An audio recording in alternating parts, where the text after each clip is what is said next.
حضرات گرامی، آج شوال المکرم کی 21 تاریخ ہے، سن 1444 ہجری،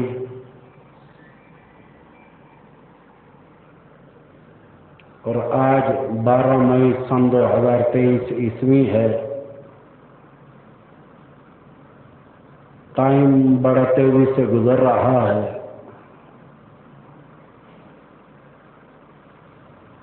بہت سارے کام ایسے ہو جاتے ہیں جس سے دلی طور پر دکھ ہوتا ہے۔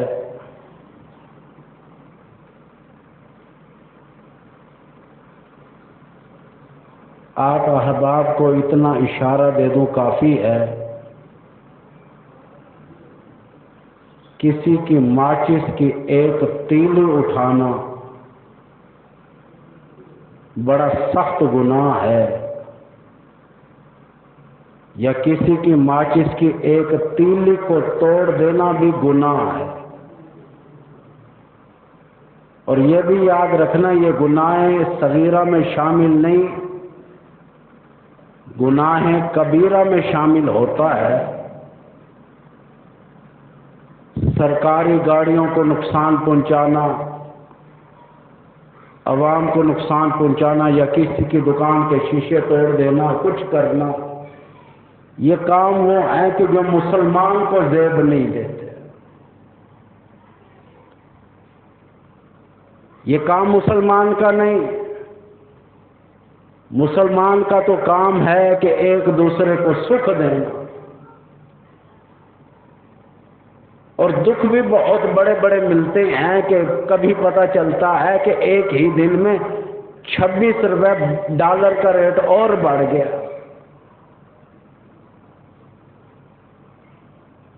یہ قوم اپنی ہے، مسلمان بھائی ہیں،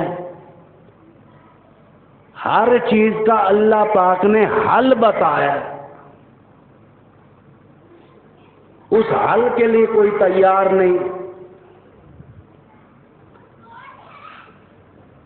قرآن حکیم کہتا ہے ظہر الفساد فی البر والبحر، فساد گھر میں یا باہر ہو جاتا ہے۔ جہاں رحمان کی رحمانیت ہے، شیطان کی شیطانیت بھی ہر کسی کے ساتھ ہے۔ ہم نے کوشش یہی کرنی ہے کہ شیطان لعین سے بچنا ہے۔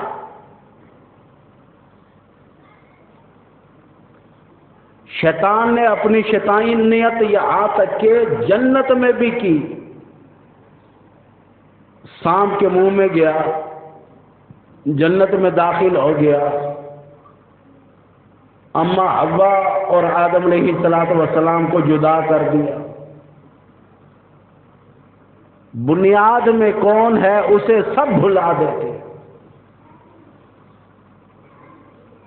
بنیاد میں شیطان لعین تھا،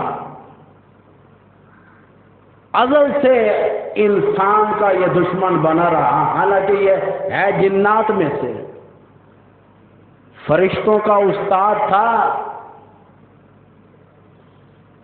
لیکن اللہ عز و جل نے حکم دیا کہ میرے بندے آدم علیہ السلام کے سامنے سر جھکا، سجدہ کرنے ہی کیا۔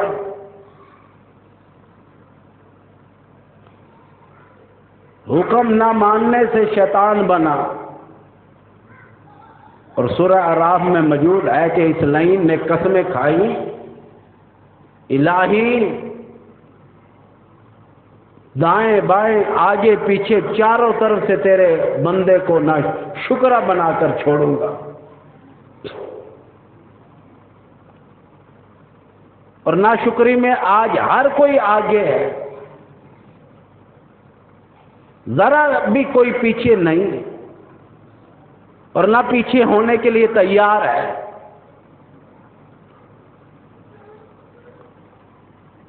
اللہ عز و جل نے اعلان کر دیا ان شکرتم لازیدنکم، جب میرا بندہ میرا شکر ادا کرتا ہے میں اور بڑھا دیتا ہوں۔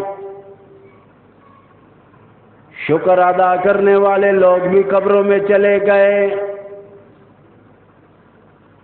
کسی کو بھی نقصان پہنچانا رعایا کو یا یہاں تک کہ گورنمنٹ کی کسی چیز کو نقصان پہنچانا جائز نہیں۔ ظہر الفساد فی البر والبحر، زمین میں، زماں میں، خشکی میں، تری میں، اپنوں میں، پرایوں میں، دور میں، نزدیک میں، محلے میں، شہروں میں، دیہاتوں میں، حکمرانوں میں، اللہ پاک فرماتے ہیں میاں اور بیوی میں، بھائی اور بھائی میں، ماں اور بیٹی میں، باپ اور بیٹے میں، یہ سارے کے سارے فساد کیوں پڑتے ہیں؟ اللہ پاک فرماتے ہیں آؤ میں تمہیں حل بتانے کے لیے تیار ہوں۔ اللہ عز و جل کا حل کسی کو قبول نہیں۔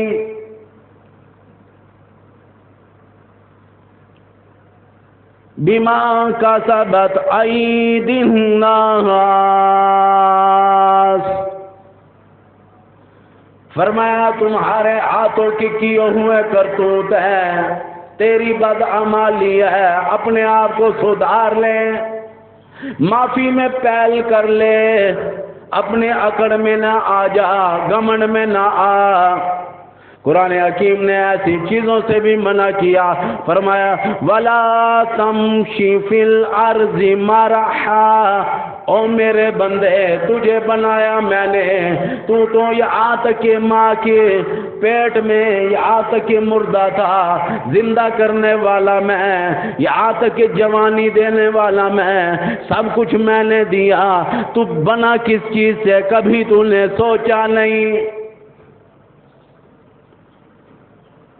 جمع ہوا خون تھا، اس کے ذریعے اتنا حسین جوان بنا دیا، آج تو کرتا ہے، کس بات کی اکڑ لیے پھرتا ہے؟ قرآن حکیم نے اس کے بارے میں بھی اعلان کیا اِنَّكَ لَن تَخْرِقَ الْأَرْضَ وَلَن تَبْلُغَ الْجِبَالَ طُولًا، فرمایا او لوگو میری زمین کو تو پھاڑ نہیں سکتے، میرے پہاڑوں سے بلند ہو نہیں سکتے، پھر تیرا دنیا میں رہتے ہوئے اکڑنے کا کیا فائدہ؟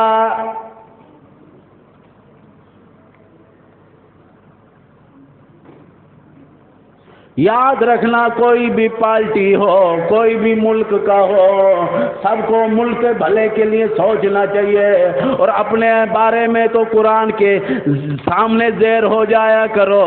تمہاری مثال کیا ہے؟ میں صدروں کو کہوں گا، وزیر اعظم کو دعوت دوں گا، یہاں تک کہ اپوزیشن والوں کو دعوت دوں گا، ساری کائنات کے مسلمانوں کو دعوت دوں گا قرآن حکیم کی۔ اگر ایک ہی آیات سمجھ آ جائے ہمارے سارا بگڑا ہوا نظام سدھر سکتا ہے، لیکن ہم ماننے کے لیے تیار نہیں۔ قرآن کہتا ہے وَاضْرِبْ لَهُم مَثَلَ الْحَيَاةِ الدُّنْيَا كَمَاءٍ أَنزَلْنَاهُ مِنَ السَّمَاءِ فَاخْتَلَطَ بِهِ نَبَاتُ الْأَرْضِ فَأَصْبَحَ هَشِيمًا تَذْرُوهُ الرِّيَاحُ۔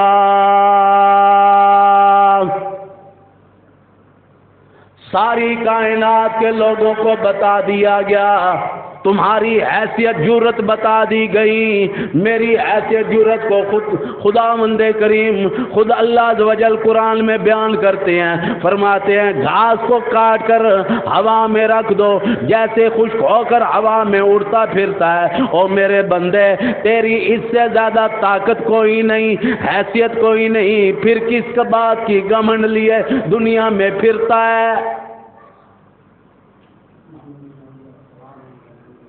کیوں اکڑتا ہے؟ خدا کی قسم عثمان غنی رضی اللہ تعالیٰ عنہ کے واقعات کو سامنے لے آؤں، یہاں تک کہ مدینے کے حاکم تھے، 22 لاکھ مربع میل کے حکمران ہونے کے بعد بھی عثمان غنی یہاں تک کہ مسجد نبوی میں لاٹھی توڑ دی گئی، لوگوں کو کچھ نہ کہا، یہاں تک کہ مسجد نبوی میں عثمان غنی امام الانبیاء کے داماد کے چہرے پر تماچا مارا گیا، آپ نے کچھ نہ کہا، یہاں تک کہ 18 دن کے لیے آپ کا پانی بند کر دیا گیا۔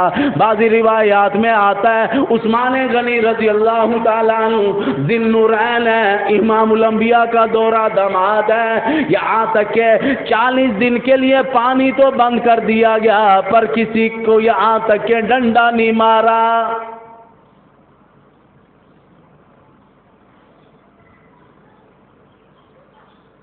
اگلی بات کروں، اقتدار پر تھے، خلیفہ تھے، مدینے کے بادشاہ تھے،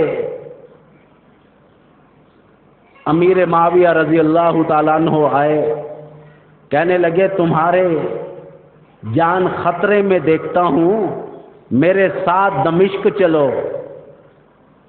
کہنے لگے آخری وقت میں مدینہ چھڑانے کے لیے کیوں آ گئے ہو؟ میں آقا کا مدینہ چھوڑنے کے لیے تیار نہیں چھوڑوں گا۔ اور اگلی بات کروں، سیدنا عثمان غنی رضی اللہ تعالیٰ عنہ سے کہنے لگے کہ اپنی حفاظت کے لیے ایک فوجی دستہ رکھ لو جو تمہاری حفاظت کرے گا، تمہاری جان بچ جائے گی۔ اس پر بھی عثمان غنی رضی اللہ تعالیٰ عنہ نے جواب دے دیا، فرمایا امیر معاویہ تمہاری بات ٹھیک ہے، میں بھی تسلیم کرتا ہوں، مجھے فوجی دستے کی ضرورت ہے، مجھے اپنی حفاظت کی ضرورت ہے۔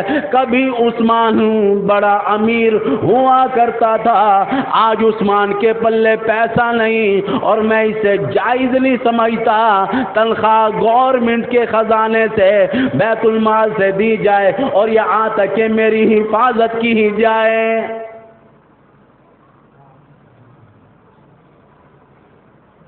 اگر یہ مارنا چاہتے تو مارے۔ اور کس کو پانی پینے کے لیے نہیں ملا؟ بتانا یہ چاہتا ہوں کہ اقتدار میں رہتے ہوئے کسی کو نقصان نہیں پہنچایا، خود پیاسے مرے، آپ کی گھر والی سیدہ نیلا پیاسی رہی اور بال بچے پیاسے رہے، خاندان والے پیاسے رہے، لیکن اجازت نہ دی۔ عبداللہ ابن سلام نے کیا دیا، حضرت علی مرتضیٰ نے کیا دیا، بڑے بڑے صحابہ نے کیا دیا، ہم ان بلوائیوں کے ساتھ جہاد کرنا چاہتے ہیں، لیکن امام الانبیاء کے داماد نے کیا دیا کہ میں اجازت دینے کے لیے تیار نہیں۔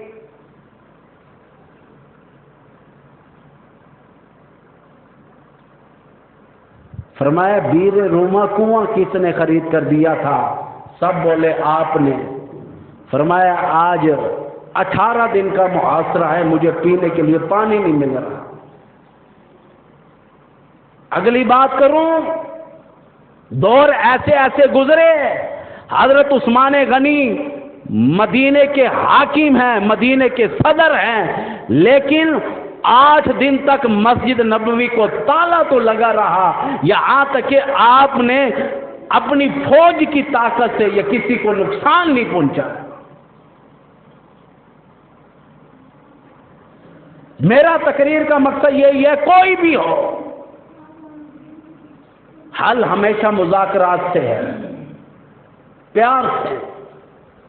ویسے بھی مسلمان کو حکم ہے کہ بیٹھ کر مذاکرات کرو، ملک کی بھلائی سوچو، ملک کی وہ غریبوں کی بھلائی سوچو جو یہاں تک کہ روٹی کے پیچھے مر رہے ہیں۔ آج بھی صبح قاری رکن الدین صاحب ہمارے محلے میں بہت بڑا عالم ہے، اس کا بیٹا قاری حبیب الرحمان صاحب کا موبائل پارک سے باہر آ رہا تھا، موبائل چھین کر چلے گئے۔ یہاں آیا ہوں تو بچہ بتا رہا تھا کہ لیپ ٹاپ بھی چھین کر لے گئے، موبائل بھی لے گئے۔ چوری چکاری عام ہو رہی ہے، حالانکہ چوری کرنا کتنا بڑا سخت جرم ہے،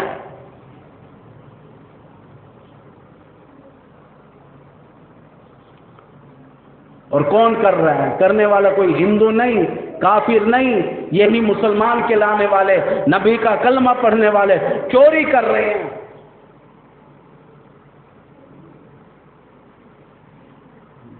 اور اسلام میں تو یہ آج تک منع ہے کہ کوئی پانی کا گلاس پی رہا ہے اس سے چھین کر پانی پینا بھی چوری ہے۔ حضرت جی قرآن پاک رکھ دو، بے ادبی تھی لیے۔ حضرت جی قرآن پاک رکھ دو، گھن کے رکھو ہی نہ کھول، بے ادبی تھی لیے، حالی رکھ چھوڑو ول بادل پڑے۔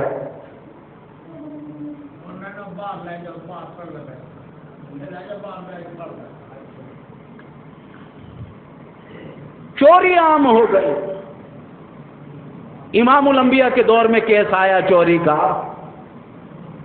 کہ لڑکی ہے، اس نے چوری کی ہے، غالباً اس کا نام ہی فاطمہ تھا۔ حضور صلی اللہ علیہ وسلم نے فرمایا کہ اگر میری بیٹی فاطمہ بھی ہوتی نا، چوری کرتی، میں اس کے بھی ہاتھ کٹوا دیتا، کیوں کہ میں شریعت پر عمل کرنے کے لیے تیار ہوں۔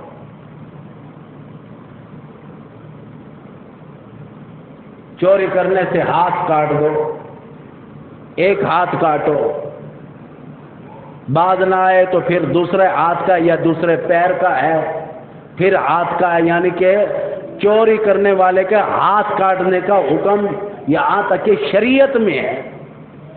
آج تک دیکھا کسی چوری کرنے والے کا ہاتھ کٹا ہو؟ قانون شریعت کا موجود ہے، آپ کو بھی پتا ہے، مجھے بھی پتا ہے، پر کون عمل کرتا ہے؟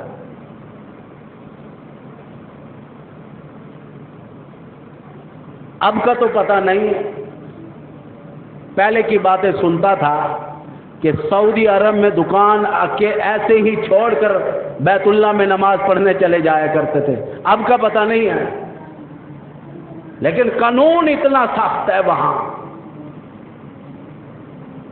کہ اگر جو چوری کرتا ہوا پکڑا گیا بس اس کی خیر نہیں۔ اور لوگ بھی اتنے ڈرامے باز ہو گئے، باہر بازاروں میں چوری نہیں کرتے، اللہ کے گھر میں بیت اللہ میں چوری کرتے ہیں۔ اگلا طواف کر رہا ہوتا ہے، بسم اللہ پڑھ کے اس کا سب کچھ صاف کر لیتے ہیں۔ کیا منہ دکھائیں گے؟ قیامت کے دن اللہ نے پوچھ لیا کہ میرے گھر میں وہ تو طواف کرنے آیا ہوا تھا، تو نے اسے ذلیل کیا؟ وہ میری چوکٹ پر آیا ہوا تھا، وہ میرے گھر آیا ہوا تھا، لیکن تو نے اس کے ساتھ اتنی زیادتی کی۔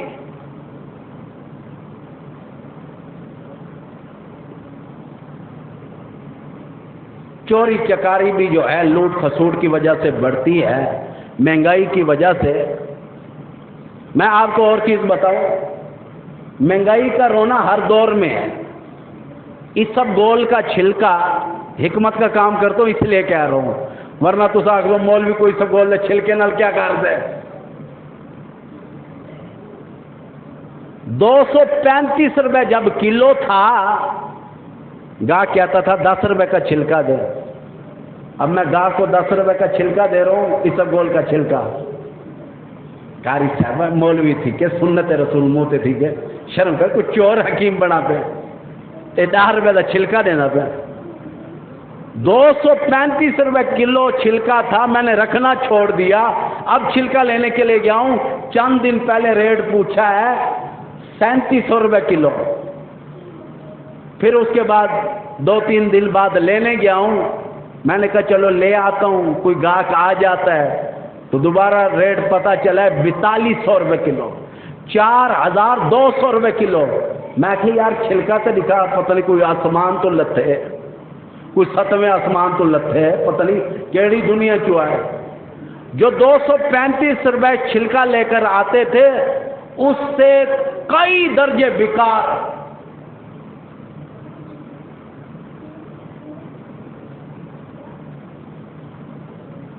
235 والا اگر فرسٹ پوزیشن کا نہیں تھا تو تھرڈ تو تھا، اب تو بابا پاس بھی نہیں، فیل سے بھی زیادہ کیا گزرا۔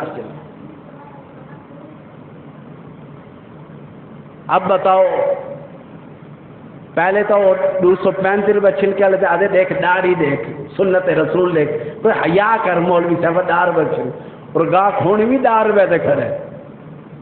حکیم صاحب پہلے تو آتے تھوڑا جہا چھلکا گلاس سے چپا دے ہو.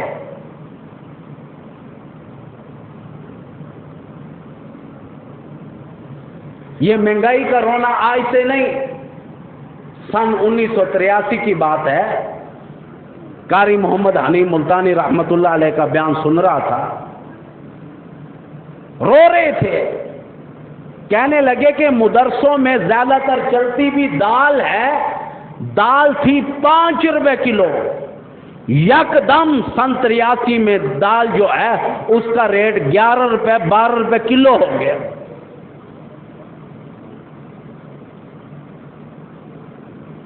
کہتے ہیں یہ کوئی امریکہ سے آئی ہے یا برطانیہ سے آئی ہے؟ اور کیا ہوا کہ 5 روپے کلو کی چیز تم نے یکدم 11 روپے 12 روپے کلو کر دی ہے؟ یہ غریب عوام ہے، یہ تمہارے بھائی ہیں. لوٹ کھسوٹ کا معاملہ جب ہوتا ہے وہ ملک برباد ہو کر رہ جاتے ہیں. میں اپنی بات کروں، کئی مرتبہ دل میں آیا کہ یا اللہ، ہر چیز کا حل جو ہے اسلام میں موجود ہے. کیا ہمارا پاکستان ترقی نہیں کر سکتا؟ کیا ہمارا پاکستان امیر نہیں ہو سکتا؟ کیا ہمارا پاکستان قرضوں سے نجات حاصل نہیں کر سکتا؟ ہاں، دل میں الہام اترا ہے، بات اتری ہے. کہنے لگے حبیب، صدر سے لے کر چپڑاسی تک، امیر سے لے کر غریب تک، ہر کوئی مغرب کے بعد عشاء کے بعد سورہ واقعہ اگر پڑھ لے تو یہ ملک کو دیکھو کیسے ملک آگے جاتا ہے. پڑھے کون؟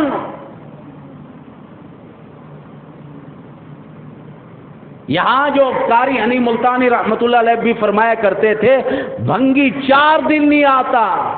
یہ قاری صاحب کے ٹائم کی بات ہے. اب تو بابا 1 مہینہ نہیں آتا. جھاڑو دینے والے کئی ایسے ہیں، ایک جھاڑو دینے والا آتا ہے، اس کے والد کو میں نے نہیں لایا، اس کے بچوں کو نہیں لایا، ننھے منھے بچے فوت ہو گئے تھے. ایک جھاڑو والا اور آتا ہے، اس کے بھائی نوجوان کو میں نے لا کر آیا. یار ذرا دکان دے گزر جھاڑو تو صحیح طرح دے دے. جڑا جھاڑو دے کے ویندے نا تسا دیکھو تو مٹی ساری اڑا کے تے ساری مٹی بھائی زیادہ کر کے ویندے. یہ ابھی محبت والے یہ کام کرتے ہیں، نفرت والے کیا؟ اب تو بابا جھاڑو دینے والا جمعدار 1 مہینہ نہیں آتا، کوئی پوچھنے والا نہیں. میں جب ان کے گھروں میں جاتا ہوں میت نہلانے کے لیے، میں آدھا حضرت جی مہینہ نہیں ولدے. آدھے افسروں نے گھروں ساکوں چھٹی ملے لا کہ تواڈے گھر آؤں، تواڈے محلے چاہوں یا جھاڑو دیوں. ان کا گوشت لے رہے ہیں، ان کے گھر کی صفائی کر رہے ہیں، ان کے برتن دھو رہے ہیں. 8 گھنٹے ڈیوٹی پوری ہوئی. اچھا جی حضرت جی السلام علیکم. یہ بھی باتیں حقائق ہیں. آپ کہیں گے کہ ممبر پر یہ کون سی باتیں چھیڑ کر بیٹھ گیا؟ یہ بھی حقیقت ہے کہ جو دیانتداری سے اپنا کام نہیں کرتا کیسے وقت لگے گا. صدر کو کہو، وزیر اعظم کو کہو، سب کو کہو، چپڑاسی کو کہو سورت واقعہ پڑھو، پہلے تو کہیں گے کہ پڑھنی نہیں آتی. پڑھے کون؟ اور یہ بات نہیں کہ حدیث شریف میں آیا ہو 1 دن پڑھو 2 دن پڑھو، فرمایا ساری عمر پڑھو. مغرب کی نماز کے بعد، عشاء کی نماز کے بعد. اور حضور صلی اللہ علیہ وسلم نے فرمایا کہ وقت نہ لگے آ کر قیامت کے دن مجھ سے پوچھ لینا. پڑھنے والے تو بنو. جو سورہ واقعہ پڑھے گا مغرب کے بعد، بتاؤ وہ رشوت لے گا؟ اس کا ضمیر گوارا کرے گا؟ ادھر میں قرآن کو سامنے رکھتا ہوں، ادھر سورہ واقعہ پر عقیدہ رکھتا ہوں، ادھر رشوت لوں؟ یہی باتیں حقیقت ہے جو تلخ ہے، جو ہمیں اچھی نہیں لگتی. ایک بزرگ گزرے ہیں انڈیا کے. اس ٹائم برطانیہ کی حکومت تھی. سب لوگوں نے کہا کہ آپ وقت کے ولی اللہ ہیں، اللہ والے ہیں، دعا کریں کسی طرح یہاں سے برطانیہ والے چلے جائیں، انگریز چلا جائے. کہنے لگے ہر روز دعا کرتا ہوں اللہ سے لیکن اللہ پاک فرماتے ہیں یہ انگریز چلے جائیں اس کے بعد کوئی ایسا ہے کہ جس کے ہاتھ میں حکومت دوں؟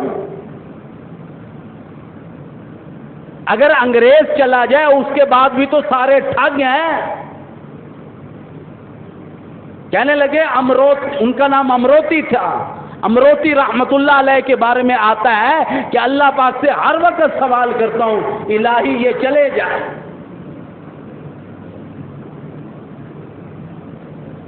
سید عطا اللہ شاہ بخاری رحمت اللہ علیہ نے آدھی زندگی جیل میں، آدھی زندگی کے بارے میں آتا ہے ریل میں گزاری۔ کئی مرتبہ آپ کو قید کیا گیا، کئی مرتبہ یہاں تک کہ آپ انگریزوں سے ٹکرائے۔ ایک ہی بات ہوا کرتی تھی، سپرنٹینڈنٹ آیا دیکھتا کیا ہے کہ سید عطا اللہ شاہ بخاری رحمت اللہ علیہ سورہ یوسف کی تلاوت کر رہے ہیں، جو دانے چکی میں پیسنے کے لیے دیے گئے، چکی خود بخود چل رہی ہے۔ یہ سید بادشاہ کی بات کر رہا ہوں، قاری حنیم ملتانی رحمت اللہ علیہ کے منہ کی سنی ہوئی بات۔ کہنے لگے کہ سن 1953 میں جب کتابیں پڑھتا تھا، دور حدیث کر رہا تھا، اس ٹائم سید عطا اللہ شاہ بخاری کے پاس جا کر بیٹھتے تھے، چائے پینے کے لیے پیسے نہیں ہوتے تھے، شاہ جی چائے بھی پلاتے تھے، کھانا بھی کھلاتے تھے۔ اور ایسی نیک ہستی، ضلع غالباً کرنال کی بات ہے، بہرحال ہندوستان انڈیا کی بات ہے، صبح صبح جھاڑو دینے والا جو پھر رہا تھا، شاہ جی کہنے لگے آ یار کھانا اکٹھے کھائیں۔ شاہ جی آپ سید بادشاہ ہیں، میں بھنگی ہوں، چوڑا چماڑ ہوں، آپ کے ساتھ کھانا کھاؤں؟ فرمایا تو بھی اللہ کا بندہ ہے، میں بھی اللہ کا بندہ ہوں۔ پہلے اس سے کہا کہ تو اللہ کا بندہ ہے، اپنے بارے میں بعد میں کہا کہ میں بھی اللہ کا بندہ ہوں، کھانا اکٹھے کھا۔ کہنے لگا شاہ جی پھر تھوڑی دیر صبر کرو۔ گھر گیا، غسل کیا، کپڑے اور پہنے، بیوی کو غسل کرایا، بچوں کو کرایا، سب کو لے کر آیا۔ کہنے لگا اگر شاہ جی آپ کا اتنا ہی شوق ہے کھانا کھلانے کا، پھر آج کام یہ کریں پہلے کلمہ پڑھائیں پھر کھانا کھلائیں۔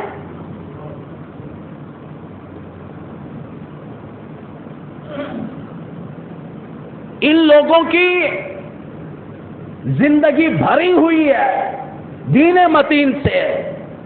قاری محمد حنیم ملتانی رحمت اللہ علیہ فرماتے ہیں بعض اوقات شاہ جی کا بیان عشاء کی نماز کے بعد شروع ہوا کرتا تھا، لوگ کھانا اٹھا کر ساتھ آتے تھے، تہجد کی اذانیں ہوتی، پھر ابھی شاہ جی کا بیان تھوڑا سا جاری رہتا تھا۔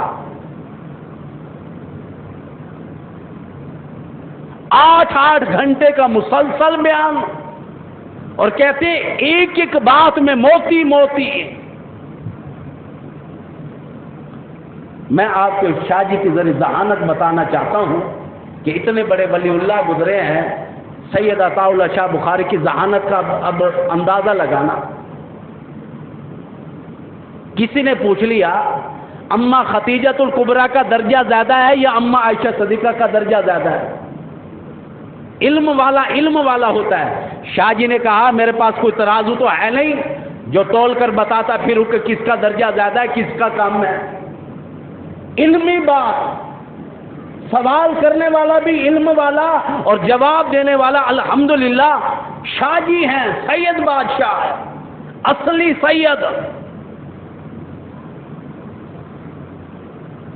کہنے لگے جتنا مجھے علم معلوم ہے اما ختیجۃ الکبریٰ سے جب نکاح ہوا تھا حضور کریم صلی اللہ علیہ وسلم کا، آپ محمد ابن عبداللہ تھے۔